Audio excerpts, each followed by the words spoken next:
Morning students. पिछली video में हमने समास और उसके भेद तत्पुरुष के विषय में पढ़ा था। अतः आज हम द्विगु समास और कर्मधारय समास के विषय में पढ़ेंगे। पहला है द्विगु समास। द्विगु समास का पूर्व पद संख्यावाचक विशेषण होता है, अर्थात पूर्व पद यानी कि पहले वाला पद।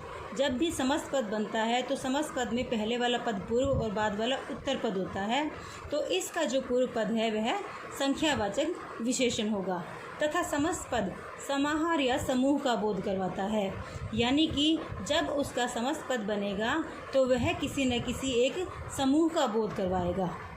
उदाहरण के तौर पर देखते हैं पंचामृत। पंचामृत का मतलब है 5 अमृतों का समाहार। अभी आपको बताया कि पहला पद जो है संख्यावाचक विशेषण हुआ, तो यहाँ पर जो पहला पद है वो है पंच और जो उत्तर पद है अमृत, यानी कि 5 अमृत। 5 अमृतों का समाहार क्या कहलाता है? पंचामृत। त्रिलोक, त्रि का अर्थ है 3, लोक का अर्थ है स्थान, दिव्य स्थान, यानी कि 3 लोकों का समूह कहलाएगा त्रिलोक। द्विगु, द्वि का अर्थ है 2 और गु का अर्थ है गाय, 2 गायों का समूह। सप्तर्षि, सप्त का अर्थ 7 और ऋषि 7 ऋषियों का समूह। चवन्नी, चवन्नी में च जो है वह 4 को बताता है और आने यानी कि 4 आनों का समूह मिलकर क्या बनाएगा? चवन्नी। इस प्रकार द्विगु समास का जो भी समस्त पद बनता है वह एक समूह का बोध हमें करवाएगा। दूसरा है कर्मधारय समास। कर्मधारय समास में पूर्व पद और उत्तर पद में विशेषण और विशेष्य का संबंध होता है अथवा उपमान और उपमेय का संबंध होता है। इसका अर्थ यह हुआ कि जो कर्मधारय समास का समस्त पद बनेगा उसमें या तो विशेषण विशेष्य का संबंध बनेगा या फिर उपमान और उपमेय का। इससे पहले हमें विशेषण विशेष्य और उपमान और उपमेय का पता होना चाहिए। विशेषण, संज्ञा या सर्वनाम की विशेषता बताने वाला शब्द विशेषण कहलाता है। यह हम अपनी पिछली कक्षा में पढ़ भी चुके हैं कि संज्ञा और सर्वनाम इन शब्दों की विशेषता बताने वाले शब्द को विशेषण कहते हैं और विशेष्य जिस शब्द की विशेषता बताई जाए, अर्थात जो संज्ञा या सर्वनाम विशेषण के साथ लगा होगा वह विशेष्य कहलाता है। उसके बाद है उपमान। संज्ञा या सर्वनाम को जिसकी उपमा दी जाए, यानी किसी भी प्रसिद्ध वस्तु या किसी भी प्राकृतिक चीज़ को किसी संज्ञा या सर्वनाम के समान बता दिया जाए, यानी कि संज्ञा या सर्वनाम को उस वस्तु के समान जब बता दिया जाता है तो वह उपमा कहलाता है। और उपमेय होता है कि वह संज्ञा या सर्वनाम शब्द जिसको उपमा दी जाती है वह उपमेय कहलाता है।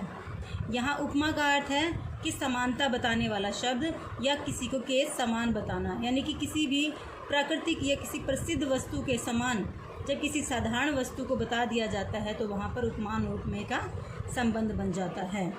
अब यहाँ पर हम उदाहरण के तौर पर देखेंगे कि कहाँ पर हमें विशेषण और विशेष्य का संबंध दिखाई देगा और कहाँ हमें उपमान और उपमेय का संबंध दिखाई देगा।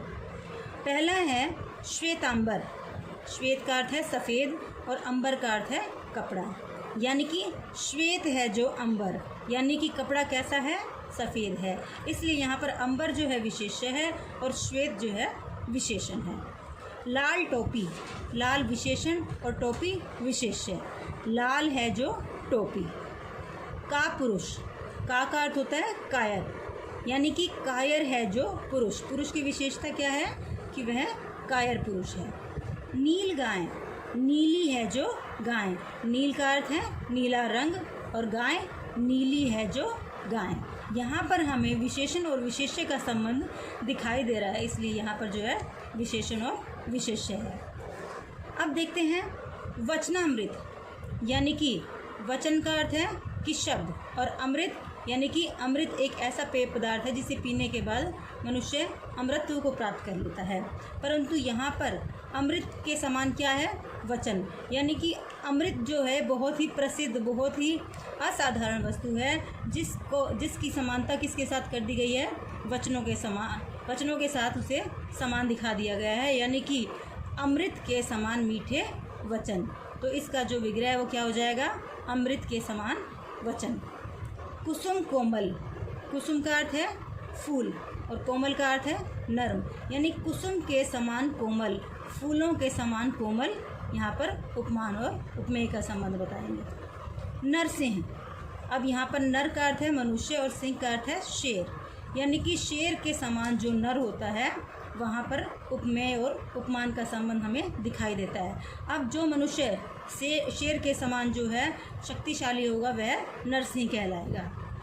भवसागर, भव का अर्थ है संसार, यहाँ पर भवसागर का क्या हो गया, संसार रूपी सागर। अतः यहाँ पर हमें जो है उपमान और उपमेय का संबंध दिखाई दे रहा है और यहाँ पर विशेषण और विशेष्य का है। आशा करती हूँ आपको यह समझ आ गया होगा।